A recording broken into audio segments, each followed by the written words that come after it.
ഉള്ളപ്പോൾ അതിൻ്റെ എൻ്റെ അമ്മ എപ്പോഴും പറയും, ഉള്ളപ്പം എടി ഞാൻ എന്തെങ്കിലും പറയുമ്പോൾ കണ്ണുള്ളപ്പോൾ അതിൻ്റെ വില അറിയില്ല. സത്യമാണ്. ഞാനിപ്പോൾ എപ്പോഴും എൻ്റെ ഫ്രണ്ട്സ്, എൻ്റെ കൂടെയുള്ള 1-2 ക്ലോസ് ഫ്രണ്ട്സിന് അറിയാം, എന്തെങ്കിലും വിഷമം വന്നാൽ ഞാൻ അവരുടെ അടുത്താണ് ഞാൻ തുറന്നിട്ട് ഞാൻ കരയുകയൊക്കെ ചെയ്യുക. അപ്പം ഞാൻ ഇത് പറഞ്ഞിട്ട് ഞാൻ പറയും, എൻ്റെ അമ്മ എപ്പോഴും എന്നോട് പറയും, കണ്ണുള്ളപ്പോൾ അതിൻ്റെ വില അറിയില്ലടി. സത്യമാണ്. അയ്യോ, നല്ല വ്യക്തമായിട്ട് അതിൻ്റെ വില അറിയുന്നുണ്ട്. ഇപ്പം ഞാൻ ഷൂട്ടിന് പോണു, ഞാൻ എൻ്റെ വീട്ടിൽ പെൺകുട്ടി ഭയങ്കര സ്ട്രോങ് ആയിട്ട് എൻ്റെ കുഞ്ഞിനെ, അവളുടെ കുഞ്ഞിനെ പോലെ നോക്കുന്നതുകൊണ്ടാണ് ഞാൻ ഇപ്പോൾ ഇവിടെ വന്നിരിക്കുന്നത്. അതല്ലെങ്കിൽ എന്താ, നമുക്ക് ധൈര്യമായിട്ട് നമ്മുടെ അച്ഛനെയും അമ്മയും ആരെങ്കിലും, അവർ പേരക്കുട്ടികളെന്ന് വെച്ചാൽ ജീവനായിരിക്കും, നോക്കാൻ ഏൽപ്പിക്കും. എനിക്കൊരു വിഷമം വന്നാൽ, ഇപ്പം ഞാൻ കഴിഞ്ഞ കുറച്ച് വർഷങ്ങൾ കടന്നുപോയ ഒരുപാട് വിഷമം പിടിച്ച എൻ്റെ സിറ്റുവേഷനിലെല്ലാം എനിക്ക് പോയി ചെന്ന് കെട്ടിപ്പിടിച്ച് കരയാൻ എൻ്റെ അമ്മയുണ്ടായിരുന്നു, ഉണ്ടായിരുന്നേനെ. അതുണ്ടായിട്ടില്ല. ഞാൻ ഫോട്ടോയിൽ നോക്കിയാൽ കരഞ്ഞിട്ടുള്ളത്. എന്ത് ചെയ്യാൻ പറ്റും? എൻ്റെ വീട്ടിലങ്ങനെ ഫ്രെയിം ചെയ്ത് അച്ഛനും അമ്മയും മരിച്ച് മറ്റേ തിരി കത്തിച്ച ആ പരിപാടി ഒന്നുമില്ല. അച്ഛൻ്റെ അമ്മയുടെ ഒരു കൊച്ചു ഫോട്ടോ ഇറങ്ങുന്നിടത്ത് ഇങ്ങനെ വെച്ചിട്ടുണ്ട്, ഒരു ഫ്രണ്ടിലൊരു പിങ്ക് കളറിലെ റോസാപ്പൂവായിട്ട്. അതല്ലാതെ അങ്ങനെ സെപ്പറേറ്റ് അങ്ങനത്തെ ഫീൽ എനിക്ക് ഇഷ്ടമല്ലാത്തതുകൊണ്ട്. നോർമലി മരിച്ചു കഴിഞ്ഞാൽ നമ്മൾ ഫോട്ടോയൊക്കെ വെച്ച് മാലയൊക്കെ വെച്ച്, എനിക്കതൊന്നും പറ്റൂല. അവരങ്ങനെ അവർ മുന്നേ പോയിരിക്കുക. അവർ വേറൊരു സ്ഥലത്തേക്ക്, ഏതോ ഭംഗിയുള്ള സ്ഥലത്തേക്ക് പോയേക്കുക. ഞാനും കുറച്ച് വർഷം കഴിയുമ്പോൾ ഞാനും അങ്ങോട്ട് പോകണം. എനിക്ക് വേണ്ടിയിട്ട് അവിടെ വീടൊക്കെ കെട്ടി സെറ്റ് ചെയ്ത് അങ്ങനെ ചിന്തിക്കാൻ എനിക്കിഷ്ടം ഇപ്പോൾ. അല്ല, അങ്ങനെ ചിന്തിച്ചേ മതിയാവുള്ളൂ. നമ്മൾ ഫാക്റ്റ് അക്സെപ്റ്റ് ചെയ്യാന്ന്, റിയാലിറ്റി അക്സെപ്റ്റ് ചെയ്യാന്ന് പറഞ്ഞ സാധനം. അച്ഛനും അമ്മയുടെയും എന്താ പറയുക, അവർക്ക് വേണ്ടിയിട്ടെല്ലാം ഇത് ചെയ്തു കൊടുക്കണമെന്നും അവർക്കും വലിയൊരു ആഗ്രഹമായിരുന്നു. അച്ഛൻ്റെ അമ്മയുടെയും തൻ്റെ മകള് ഒരു സിനിമയുടെ പോസ്റ്ററിൽ എൻ്റെ മോളെ കാണണം എന്നുള്ളത് അവരുടെ വലിയൊരു ആഗ്രഹമായിരുന്നു. രണ്ടുപേർക്കും അത് കാണാൻ സാധിച്ചിട്ടില്ല. എന്താ, വീണയ്ക്കായിക്കോട്ടെ, ആദ്യം വീണ ഒരുപാട് സന്തോഷത്തോടെയും എക്സൈറ്റ്മെൻറ്റോടു കൂടിയും അഭിനയിച്ച സ്ത്രീത്വം സീരിയൽ, ആ സീരിയലും റിലീസാവാൻ പോണൂന്ന് അറിഞ്ഞ സമയത്ത് അന്ന് ഞാൻ കേട്ടിട്ടുണ്ട്, വീണ എല്ലാവർക്കും, നാട്ടുകാർക്കും വീട്ടുകാർക്കും എല്ലാവർക്കും പോയി ലഡുവും ജിലേബി എല്ലാം വാങ്ങിക്കൊടുത്തു. പക്ഷെ പിന്നീട് അറിയാണ് ആ സീരിയൽ ടെലികാസ്റ്റ് ചെയ്യുന്നില്ല. അന്നേരം വീണ തലകറങ്ങി വീണു. ആ കാര്യമായിട്ടെല്ലാം അറിഞ്ഞു വന്നിട്ടുണ്ടല്ലോ. അതെ, പഠിച്ചിട്ട് തന്നെയല്ലേ നമ്മൾ വന്നിരിക്കുക. ആ ഒരു സിറ്റുവേഷൻ, ഞാൻ ഈ പറഞ്ഞ സിറ്റുവേഷൻ, അതെങ്ങനെയാണ് വീണ ഒന്ന് ഓവർകം ചെയ്തത്? ആക്ച്വലി അത് ഓവർകം ചെയ്യുന്നതിന് മുന്നേ പറയുകയാണെങ്കിൽ, എൻ്റെ അച്ഛനാണ് ആദ്യം ഇൻഡസ്ട്രിയിൽ വരുന്ന ആൾ. അച്ഛനും മലയാളത്തിൽ നിന്നുള്ള ഒരു ഒരു വലിയൊരു പ്രൊഡക്ഷൻ കൺട്രോളറും പ്രൊഡ്യൂസറും ഒക്കെയാണ് അദ്ദേഹം. അവർ രണ്ടുപേരോട് ഒരുമിച്ച്, ഞാൻ അദ്ദേഹത്തിൻ്റെ പേര് പറയാൻ ആഗ്രഹിക്കുന്നില്ല, അവർ രണ്ടുപേരോട് ഒരുമിച്ചാണ് ഇൻഡസ്ട്രിയിലേക്ക്. ഞാനൊരു 1-ാം ക്ലാസ്സിലൊക്കെ പഠിക്കുമ്പോഴാണ്. അന്ന് ടെലിഫിലിമുകളാണ് ഉള്ളത്, 13 എപ്പിസോഡ് ടെലിഫിലിമുകൾ. ഈ ഹലോ ക്യാപ്റ്റൻ എന്നൊക്കെ പറഞ്ഞിട്ട് ക്യാപ്റ്റൻ രാജു ഹീറോ ആയിട്ടുള്ള അങ്ങനെ സംഭവങ്ങളാണ് ദൂരദർശനിലുള്ളത്. അന്ന് മറ്റേ മറ്റ് ചാനലുകളൊന്നും വന്നിട്ടുണ്ടോ എന്ന് പോലും എനിക്ക് അറിയില്ല. അപ്പോൾ അതിൻ്റെ അകത്ത് പ്രൊഡക്ഷൻ കൺട്രോളറായിട്ടും പ്രൊഡ്യൂസറായിട്ടും ഡയറക്ഷൻ സൈഡിലുമാണ് എൻ്റെ അച്ഛൻ വർക്ക് ചെയ്തിട്ടുള്ളത്. ഇപ്പോൾ അന്ന് പുള്ളിയും എറണാകുളത്ത് വരുമ്പോൾ അച്ഛനും അമ്മയും തമ്മിലുള്ള പ്രേമത്തിൻ്റെ കൂടുതലുകൊണ്ട് അച്ഛൻ ഇവിടെ നിൽക്കാൻ പറ്റാതെ വന്നിട്ടാണ് അച്ഛൻ ഈ ഇൻഡസ്ട്രി വേണ്ടാന്ന് വെച്ചിട്ട് തിരിച്ച് നാട്ടിലേക്ക് വരുന്നത്, കോട്ടയത്തേക്ക്. കാരണം അമ്മയും അച്ഛനും ഭയങ്കര വലിയൊരു പ്രണയവിവാഹമാണ്, കോളിളൊക്കെ സൃഷ്ടിച്ച പ്രണയവിവാഹം അത്. അപ്പം അവർ അന്നത്തെ കാലത്ത് അത്രയും വലിയ ഇഷ്യൂസ് ഉണ്ടാക്കി രണ്ടുപേരും കല്യാണം കഴിച്ചതാണ്. അപ്പം അവരെപ്പോഴും പറയുമായിരുന്നു, മരിക്കുന്നെങ്കിൽ ഞങ്ങൾ ഒരുമിച്ചേ മരിക്കുള്ളൂ എന്ന്. അതുപോലെ തന്നെ സംഭവിച്ചു. അമ്മ മരിച്ച് 6 മാസം തികയുന്ന അന്ന് അമ്മ മരിച്ചെടുക്കുമ്പോൾ അച്ഛൻ പറയണ്ടായിരുന്നു, ലതികാമ്പാളെന്നാണ് വിളിക്കുക, ലതികാമ്പാളെ 6 മാസം എടി ഞാനും വരുവടി കൂടെ എന്ന്. 6 മാസം തികയുന്ന അതേ നക്ഷത്രത്തിൽ അച്ഛൻ മരിച്ചേക്കുന്നത്. ഭയങ്കര, അതല്ല ഞങ്ങൾക്കൊക്കെ പേടി വേഗം അച്ഛൻ എന്തെങ്കിലും പറ്റുമെന്നായിരുന്നു. കാരണം ഇവർ തമ്മിലുള്ള ഒരു ഭയങ്കര അറ്റാച്ച്മെൻറ്റാണ്. അതുപോലെ എൻ്റെ അച്ഛനെ പോലെ ഒരാളായിരിക്കണം എൻ്റെ ഭർത്താവെന്ന് ഞാൻ എപ്പോഴും ആഗ്രഹിക്കുമായിരുന്നു. സ്വാഭാവികം, ഇങ്ങനെ സ്നേഹിക്കുന്ന ഒരു അച്ഛനെ അമ്മയും കണ്ടുവരുമ്പോൾ നമ്മൾ മക്കൾ അവരെ പോലെ തന്നെ ഒരാളായിരിക്കും നമുക്ക് കിട്ടുകയെന്ന് നമ്മൾ എപ്പോഴും നമ്മൾ ആഗ്രഹിക്കും, സ്വപ്നം കാണും അല്ലേ? ആ പ്രതീക്ഷയോട് കൂടിയാണ് ജീവിതത്തിലേക്ക് ഇങ്ങനെ ഒരാൾക്ക് കമ്മിറ്റ്മെന്റ് എടുത്ത്.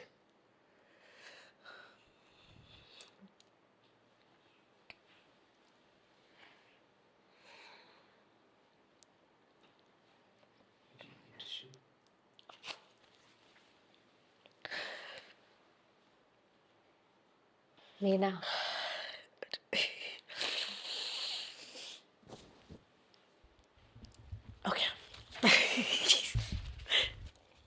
എനിക്കാനും വയ്യ ഈ സാധനം ഇങ്ങനെ ഇരിക്കുന്നോണ്ട് ഒരു വീഴാൻ പോണു. പറഞ്ഞു ലാസ്റ്റ് കണ്ടീച്ച് അല്ല വീണ, അത് ശരിക്കും പ്ലീസ്, ഞാനും വീണയുടെ അതേ ഏജിലുള്ള ഒരാളാണ്. എനിക്ക് ഈസി ആയിട്ട് റിലേറ്റ് ചെയ്യാൻ പറ്റും വീണ പറയുന്ന ഓരോ കാര്യങ്ങളും. ശരിക്കും ഞാനും ഒരു ലേഡിയാണ്, നമ്മൾ ഏകദേശം ഒരേ ഏജിലുള്ളവരാണ്. വീണ പറയുമ്പോൾ ഞാനിതെല്ലാം വിഷ്വലൈസ് ചെയ്തുകൊണ്ടിരിക്കുക. നമുക്കിത് ശരിക്കും റിലേറ്റ് ചെയ്യാൻ പറ്റും. ഞാനും കല്യാണത്തിലേക്ക് വരുന്നതൊക്കെ ഇങ്ങനെ ഏതൊരു പെണ്ണും നമ്മൾ വേറൊരു കുടുംബത്തിലേക്ക് പോകുമ്പോൾ ഇതൊക്കെ പ്രതീക്ഷിച്ചുകൊണ്ടല്ലേ. പ്രത്യേകിച്ചും ഞാനും അതെ, തുടക്ക സമയത്ത് എൻ്റെ ഹസ്ബൻഡ് അവരുടെ വീട്ടിലെ സാഹചര്യങ്ങൾ വേറൊരു രീതിയിലായിരിക്കാം. നമ്മളെപ്പോഴും നമ്മുടെ അച്ഛൻ്റെ അമ്മയുടെ രീതി വെച്ചിട്ടാണ് നമ്മൾ അദ്ദേഹത്തിനെ കാണുന്നതും. നമ്മൾ അതുപോലെ തന്നെ ആയിരിക്കും ഇവരും എന്ന് വിചാരിച്ചിട്ട് എനിക്കും അത് എൻ്റെ ഏർലി സ്റ്റേജിലൊക്കെ അങ്ങനെ തന്നെയാണ്. എൻ്റെ അച്ഛനും അമ്മയും, എൻ്റെ അച്ഛൻ എവിടെ പോകണമെങ്കിലും എൻ്റെ അമ്മ ഡ്രസ്സ് എടുത്ത് കൊടുക്കണം. എൻ്റെ അച്ഛൻ അവർ തമ്മിലുള്ള ബോണ്ടിങ്, എൻ്റെ അച്ഛനും അമ്മയും തമ്മിൽ ടച്ച് വിടും, ഭയങ്കര നല്ലൊരു ഇതാണ്. അപ്പം ഞാൻ അത് തന്നെ പ്രതീക്ഷിക്കുമല്ലോ. പക്ഷെ ഞാൻ ഇവിടെ വരുമ്പം ഇവർക്ക് അങ്ങനെ നിഖിലിന് ഞാൻ അങ്ങനെ ഡ്രസ്സ് എടുത്ത് കൊടുക്കൊന്നും വേണ്ട, നീലാണ് തന്നെ എടുക്കണം. അപ്പോൾ ആ തുടക്കത്തിൽ നമുക്കത് ബുദ്ധിമുട്ടായിരിക്കും. പിന്നീട് ഓക്കെ, നമ്മൾ റിയാലിറ്റി മനസ്സിലാക്കുകയാണ്, ഇവരിങ്ങനെയാണ്, അതങ്ങനെയാണ്. പക്ഷെ വീണ ഇപ്പോൾ പറയുമ്പോൾ എനിക്കത് നമ്മൾ എല്ലാ പെൺകുട്ടികളും ഇങ്ങനെ തന്നെയാണ് ലൈഫിലേക്ക് എൻ്റർ ചെയ്യും. നമ്മൾ അതിനകത്ത് എന്ന് വെച്ചാൽ എൻ്റെ എനിക്ക് എന്താണെന്ന് പറയുക, എനിക്ക് ആ കഴിഞ്ഞു പോയ ആ ഇതിനെപ്പറ്റി എനിക്ക് ഒത്തിരി പറയാൻ ആഗ്രഹമില്ലാത്തതുകൊണ്ടാട്ടോ. അല്ല, ഞാൻ പറയുകയാണ്. പക്ഷെ നമ്മൾ അങ്ങനെ ഭയങ്കര നല്ല ലൈഫായിരുന്നു. ഞാനും അദ്ദേഹവും ഭയങ്കര ഹാപ്പി ആയിക്കൊണ്ട് നല്ല രീതിയിൽ പോയിക്കൊണ്ടിരുന്ന. പിന്നെ കുറച്ച് താളപ്പിഴകൾ വന്നപ്പോൾ അത് പ്രോപ്പറായിട്ട് ഞങ്ങൾ ഹാൻഡിൽ ചെയ്തില്ല. എൻ്റെ ഭാഗത്ത് മിസ്റ്റേക്സ് ഉണ്ട്, അദ്ദേഹത്തിൻ്റെ ഭാഗത്ത് മിസ്റ്റേക്സ് ഉണ്ട്. അപ്പം അതുകൊണ്ടൊക്കെ ഇങ്ങനെയൊക്കെ ആയിപ്പോയി. ഒരു പക്ഷേ എൻ്റെ അച്ഛനും അമ്മ ഉണ്ടായിരുന്നെങ്കിൽ ഇങ്ങനൊന്നും ആവില്ലായിരുന്നു. അതെ. എൻ്റെ സൈഡിൽ നിന്ന് ആ സമയത്ത് സംസാരിക്കാൻ അല്ലെങ്കിൽ അതിനൊന്നും അച്ഛനും അമ്മ ഉണ്ടായിരുന്നെ കുറച്ചുകൂടെ സ്ട്രോങ് ആയിട്ട്. എൻ്റെ ചേട്ടൻ ഒറ്റ കാര്യം എന്നോട് പറഞ്ഞുള്ളൂ. എനിക്കൊരു ബ്രദറുണ്ട്, ശരത്ത് എന്ന പേര്, ലിബു എന്ന് ഞാൻ വിളിക്കും. ലിബു ചേട്ടൻ ഒറ്റ കാര്യമേ പറഞ്ഞുള്ളൂ, നിൻ്റെ തീരുമാനമാണ് നിൻ്റെ ലൈഫ്. പക്ഷെ നമ്മുടെ അച്ഛനും അമ്മ ഉണ്ടായിരുന്നെ കുറച്ചുകൂടെ നമ്മളോട് അങ്ങനെ ആയിരിക്കില്ല പറയുക. ഏട്ടൻ കുറച്ചുകൂടെ മുതിർന്ന രീതിയിൽ ഏട്ടൻ എന്നോട് അങ്ങനെ സംസാരിച്ചു എന്നേ ഉള്ളൂ.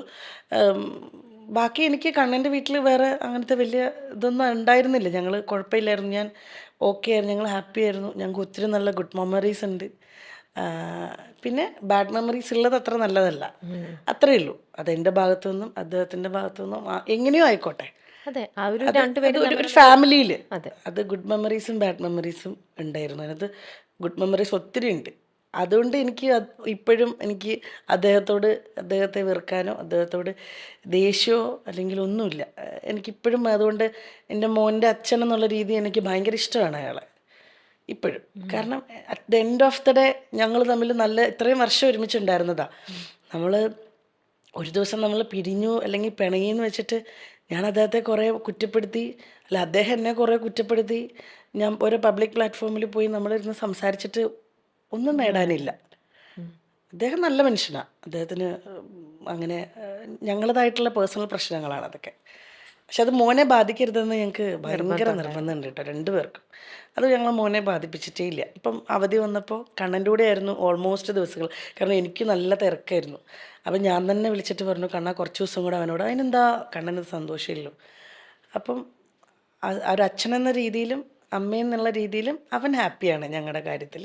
ആ ഒരു സന്തോഷം എനിക്കുണ്ട്. കാരണം അയാൾ നല്ല സോളാണ്, കണ്ണന് നല്ല മനുഷ്യനാണ്. പിന്നെ ഈ പേഴ്സണലി ഉള്ള പ്രശ്നങ്ങളാണ് ഇതിലേക്ക് ഇങ്ങനെ ഒരു രീതിയിൽ അങ്ങ് പോയത്. നമ്മുടെ ആ പ്രായത്തിന്റെ പുറത്തുണ്ടാവുന്ന നമുക്ക് ആ ഒരു പക്വതയില്ലായ്മയുടെ പുറത്തോ ഒരുപാട് അതിനകത്ത് കുറേ സംഭവങ്ങളുണ്ട്. അപ്പം അത് എന്താ പറയുക, അത് അടഞ്ഞു അധ്യായം. അതെ, പക്ഷേ നമ്മുടെ ഒരു എന്താ പറയാ, അച്ഛനും അമ്മയും ഉണ്ടായിരുന്നെങ്കിൽ ഇങ്ങനെ ഒന്നും നമുക്ക് സംഭവിക്കുക. എപ്പോഴും നമ്മുടെ ബാക്കിൽ നമുക്കൊരു സ്ട്രെങ്ത് ആണല്ലോ അവർ കൂടെ ഉള്ളപ്പോൾ.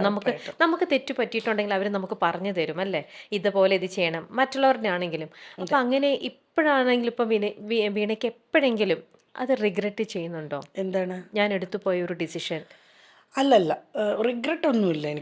ഞാൻ ചെയ്തു പോയതിൽ എനിക്ക്, അല്ലെങ്കിൽ ഞങ്ങൾ പരസ്പരം ലാസ്റ്റ് ഞാനിപ്പോൾ ഈ കഴിഞ്ഞ ഫെബ്രുവരിയിലാണ് ഞാൻ മ്യൂച്വലിന് ഞാൻ ഓക്കെ പറയുന്നത്.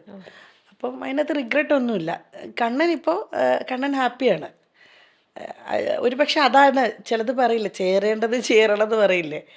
ഞാനൊരു പക്ഷേ ഇങ്ങനെ മാറിയത് കൊണ്ടായിരിക്കും ഞാൻ ഭയങ്കര എനിക്ക് തന്നെ അറിയാം ഞാൻ പഴയ ഞാനല്ല ഇപ്പോൾ. ഞാൻ ഭയങ്കരമായിട്ട് എന്തിനെ ഫേസ് ചെയ്യാൻ നല്ല രീതിയിൽ പഠിച്ചു. എൻ്റെ അച്ഛനും അമ്മയും മരിച്ച സമയത്തൊക്കെ ഞാൻ ഭയങ്കര സ്ട്രോങ് ആയിട്ട് നിന്നിട്ടുണ്ടെങ്കിലും ലൈഫിൽ വന്ന സമയത്ത് ഞാൻ ഭയങ്കര എല്ലാവരും പറയുന്ന പോലെ കുലസ്ത്രീ പരിവേഷം തന്നെയായിരുന്നു. എനിക്ക് അങ്ങനെ ആയിരുന്നു ഞാൻ. പക്ഷെ അതൊന്നും അല്ല ലൈഫ്. കുലസ്ത്രീയായിരിക്കുന്നതോ അല്ലെങ്കിൽ അങ്ങനെയൊന്നും അതൊന്നും അല്ല ലൈഫ് എന്ന് ഇപ്പോഴാണ് എനിക്ക് മനസ്സിലായത്. അദ്ദേഹത്തിന് ചേർന്ന ആളാണ് ഇപ്പോൾ കൂടെ ഉള്ളത്. അവർ നല്ല സ്ത്രീയാണ്. ഞാൻ നമ്മൾ അന്വേഷിക്കൂല എന്തായാലും. അറിഞ്ഞിടത്തോളം അവർ നല്ല സ്ത്രീയാണ്. അവർക്ക് അവരുണ്ട് ചേരേണ്ട തന്നെയാണ് ചേർന്നേക്കുന്നത്. അപ്പോൾ എനിക്കതിനകത്ത് വിഷമം ചോദിച്ചാൽ മനുഷ്യനല്ലേ പിള്ളേ. സത്യം വിഷമം എപ്പോഴെങ്കിലും, കാരണം ഇപ്പോഴും നിങ്ങൾ ഒരുമിച്ചില്ലാന്നല്ലേ ഉള്ളൂ, ഒരു കാലത്ത് ഒരുമിച്ചുണ്ടായിരുന്നവരാണ്, പിന്നെ പരസ്പരം നന്നായിട്ട് സ്നേഹിച്ചവരാണ്. അതൊരിക്കലും സ്വാഭാവികം നമുക്ക് അവരെയൊന്നും അങ്ങനെ പാട്ടുകൾ ഞങ്ങൾ രണ്ടുപേരും ചേർന്ന് കേട്ടിട്ടുണ്ടായിരുന്ന പാട്ടുകൾ കേൾക്കുമ്പോൾ ഇപ്പോഴും പുള്ളിയെ ഓർമ്മ വരുള്ളൂ. അമ്പാടിയുടെ പഴയ വീഡിയോസും ഒക്കെ നമുക്ക് ഫേസ്ബുക്കിൽ അപ്ഡേഷൻ വരുമ്പോഴൊക്കെ കണ്ണനും ഞാനും കുഞ്ഞും കൂടെയുള്ള ഫോട്ടോസാണ് കാണുന്നത്. അതുപോലെ തന്നെ പുള്ളിക്ക് റിഫ്ലക്റ്റ് ചെയ്യാതിരിക്കത്തില്ല, മനുഷ്യരല്ലേ.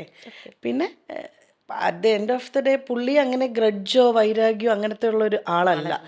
പുള്ളി നല്ല മനുഷ്യൻ തന്നെയാണ്. എനിക്കും അങ്ങനെ ഗ്രഡ്ജോ പ്രശ്നങ്ങളോ ഒന്നും തന്നെ ഒരാളോടും ഇല്ല. അപ്പോൾ അതുകൊണ്ട് തന്നെ ഞങ്ങളിപ്പോൾ മോൻ്റെ കാര്യത്തിലും എനിക്കങ്ങനെ, പിന്നെ നമ്മൾ ഓരോന്നും വെച്ചിട്ട് ഇപ്പോൾ മോനെ നോക്കുന്നത് കസ്റ്റഡി എനിക്കാണ് എന്നുള്ളത് മാത്രമേ ഉള്ളൂ. കസ്റ്റഡി എന്നുള്ള പേര് പോലും പറയാൻ നമുക്ക് ഇതല്ല. പക്ഷെ മോൻ്റെ കാര്യങ്ങൾ മുഴുവൻ ഹാൻഡിൽ ചെയ്യുന്നത് ഞാനാണ്. അതിനകത്ത് ഞാൻ ഭയങ്കര ഹാപ്പിയാണ്. നമ്മൾ ജീവിക്കുന്നതിൽ അർത്ഥം വേണ്ടേ? എനിക്ക് ജീവിക്കുന്നതിന് ഭയങ്കര അർത്ഥമുണ്ട്. എൻ്റെ കുഞ്ഞെനിക്ക് അതൊരു ഭയങ്കര എന്താ പറയുക, ഭയങ്കര സ്ട്രോങ് പില്ലറാണ് അവൻ എൻ്റെ. സത്യം മക്കളെന്ന് പറയണത്. നമ്മൾ ഒരു പക്ഷേ ഈ സമയത്തായിരുന്നു എൻ്റെ കല്യാണം നടന്നിരുന്നെങ്കിൽ ഇങ്ങനെയൊന്നും സംഭവിക്കില്ലായിരുന്നു. കാരണം ഇപ്പം എനിക്ക് അന്ന് എടുത്തു ചാടി നമ്മൾ ഭയങ്കര ദേഷ്യം, എനിക്ക് ഭയങ്കര ഒന്നും മുന്നും പിന്നും നോക്കാത്ത രീതികളുണ്ടായിരുന്നു എനിക്ക് കുറേ. പക്ഷെ ഇപ്പം അങ്ങനെ അല്ലല്ലോ. ഇപ്പം നമ്മൾ എന്താ ചെയ്യുന്നത് പ്രവർത്തിക്കുന്നതിനൊക്കെ നമുക്ക് വ്യക്തമായ ഒരു ധാരണയും കാഴ്ചപ്പാടും ഉണ്ട്. എനിക്ക് അറിയാവുന്ന എൻ്റെ കസിൻസൊക്കെ പിള്ളേരോട് പറയും, ദേവി ഇത് 30 വയസ്സെങ്കിലും ആകുമ്പോഴേ കല്യാണം കഴിക്കാവുള്ളേ. കാരണം ആ ഒരു പ്രായമൊക്കെ എത്തണമെന്നേ നമുക്കൊരു പക്വത. എല്ലാവരും പറയും ഇല്ല ഞാൻ ഭയങ്കര മെച്യൂരിറ്റി ഉണ്ട്, നമ്മുടെ വേറെ പല കാര്യങ്ങൾക്കും നമ്മൾ ഫേസ് ചെയ്യുന്ന പ്രശ്നങ്ങൾ നമ്മൾ മെച്യൂർഡായിട്ട് ചെയ്യും. പക്ഷെ ചില കാര്യങ്ങൾക്ക് നമുക്ക് മെച്യൂരിറ്റി വരാൻ അല്ലെ വകതിരിവ് വരാൻ കുറച്ച് സമയമെടുക്കും. അപ്പം അങ്ങനെ എനിക്ക് തോന്നിയിട്ടുണ്ട്, ഒന്ന് ഡിലേ ആയിട്ട് മതിയായിരുന്നു എന്നെനിക്ക് തോന്നിയിട്ടുണ്ട്. പക്ഷെ ഇപ്പം ഹാപ്പിയാണ്, പുള്ളി ഹാപ്പിയാ, ഞാൻ ഹാപ്പിയാ. ഇതെല്ലാം നമ്മൾ അവസാനം നമ്മുടെ തലവര, നമ്മുടെ ഡെസ്റ്റിനി ആയിരുന്നു ഇതെല്ലാം, അല്ലേ? നമ്മൾ ഇതൊക്കെ ഗോ ത്രൂ ചെയ്യണം. നമ്മൾ ആരും ആഗ്രഹിച്ചിട്ടല്ല, പക്ഷെ നമ്മുടെ ലൈഫിൽ ഇതൊക്കെ നമ്മൾ ഗോ ത്രൂ ചെയ്യണം എന്നുള്ളത് നമ്മുടെ ഓരോരുത്തരുടെയും ഉള്ള ഇതാണ്. പക്ഷെ നമുക്ക് എപ്പോഴും നമ്മുടെ ലൈഫിലൊരു പ്രശ്നങ്ങളൊക്കെ വരുമ്പോഴേ സ്വാഭാവികമായിട്ട് നമ്മൾ ആരാണെങ്കിലും, കല്യാണം കഴിഞ്ഞിട്ടുള്ളവരാണെങ്കിൽ നമ്മൾ നമ്മുടെ ഭർത്താവിൻ്റെ അടുത്തായിരിക്കും പറയുക, അല്ലെങ്കിൽ അച്ഛനും അമ്മ, അല്ലെങ്കിൽ നമ്മുടെ നല്ലൊരു ക്ലോസ് ഫ്രണ്ട് ഉണ്ടെങ്കിൽ, ബെസ്റ്റ് ഫ്രണ്ട് ഉണ്ടെങ്കിൽ. അങ്ങനെ വീണയെ സംബന്ധിച്ച് അപ്പോൾ ഇപ്പം എന്തെങ്കിലും ഒരു ബുദ്ധിമുട്ടുകളോ എന്തെങ്കിലും ഒരു പ്രശ്നമോ വീണയ്ക്ക് ഹാൻഡിൽ ചെയ്യാൻ പറ്റാത്ത പല സിറ്റുവേഷൻസ് വന്നു കഴിഞ്ഞാൽ അപ്പോൾ വീണ ഇപ്പോൾ ആരുടെ അടുത്ത് ആദ്യം പോയി പറയുക? ഇപ്പോൾ കഴിഞ്ഞ കുറച്ച് നാളുകളായിട്ട് ഞാൻ പറഞ്ഞു, എനിക്ക് കുറച്ച് വളരെ 1, 2, 3 ഫ്രണ്ട്സ് ഉണ്ട്. അതിനകത്ത് എൻ്റെ എല്ലാ കാര്യം അറിയാവുന്ന ഒരു ഫ്രണ്ടെന്ന് പറയുന്നത്, എന്നെപ്പറ്റി ഞാൻ എന്ന് പറയാവുന്ന ഒരാളാണ് അലീന. എന്നാൽ ഇന്ന് വിളിക്കാറില്ല ഞാൻ അവളെ. പിന്നെ അല്ലാതെ എനിക്കിവിടെ ഒരു നല്ലൊരു ഫ്രണ്ട്, വളരെ ഭയങ്കര എന്താ പറയുക, നമ്മുടെ കൂടെ അങ്ങനെ നിൽക്കുന്ന കുറച്ച് സൗഹൃദങ്ങളുണ്ട്. അതിനകത്ത് ഈ കഴിഞ്ഞ ഒരു ജനുവരിയാണോ ഡിസംബറിലോ മറ്റോ എൻ്റെ ചേട്ടന് പെട്ടെന്നൊരു വയ്യാഴിക വന്നു. ഞാനും ചേട്ടനും ക്ലോസ് ആയിരുന്നു. പക്ഷെ അങ്ങനെ ഡെയിലി വിളിക്കലോ അല്ലെ സുഖാണോടി നിനക്ക് വയ്യേ അങ്ങനെ ഒന്നും ചോദിക്കലൊന്നുമില്ല. കാണുമ്പോൾ ഭയങ്കര സ്നേഹമാണ്. ഡെയിലി വിളിച്ച് അന്വേഷിക്കുന്ന ചേട്ടനോ ഡെയിലി വിളിച്ച് ചേട്ടൻ്റെ വിശേഷങ്ങൾ അന്വേഷിക്കുന്ന പെങ്ങളോ അല്ലായിരുന്നു ഞാൻ. പക്ഷെ കഴിഞ്ഞ ഡിസംബറിൽ ചേട്ടനൊരു ചെറുതായിട്ടൊരു അറ്റാക്ക് വന്നു. അപ്പോൾ ഇതിനകത്ത് ഇങ്ങനെ കാണിക്കുമല്ലോ, അപ്പോൾ എന്നെ വിളിച്ചിട്ട് ചേട്ടത്തിയമ്മ ഒമാനില്ല പ്രിയ.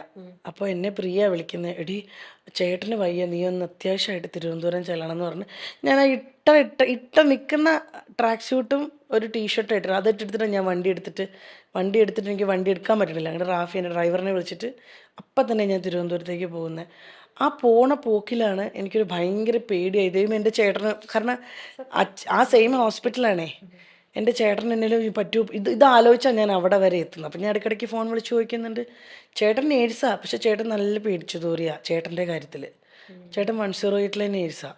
പക്ഷെ ചേട്ടൻ ഈ സൗണ്ടില്ലേ, ഈ ICUയിലെ സൗണ്ട് എനിക്കറിയാവുന്ന ഹോസ്പിറ്റലും ഡോക്ടേഴ്സും ആയതുകൊണ്ട് ചേട്ടന് ഫോണൊക്കെ കൊടുപ്പിച്ചു. ചേട്ടൻ പറഞ്ഞു, എടി എനിക്ക് ഈ സൗണ്ട് കേൾക്കാൻ പറ്റുന്നില്ലടി, പേടിയാവുന്നടി എന്ന് പറഞ്ഞു. പക്ഷെ ആൻജിയോഗ്രാം ഒന്നും ചെയ്തപ്പോൾ ചേട്ടന് കുഴപ്പമൊന്നുമില്ല.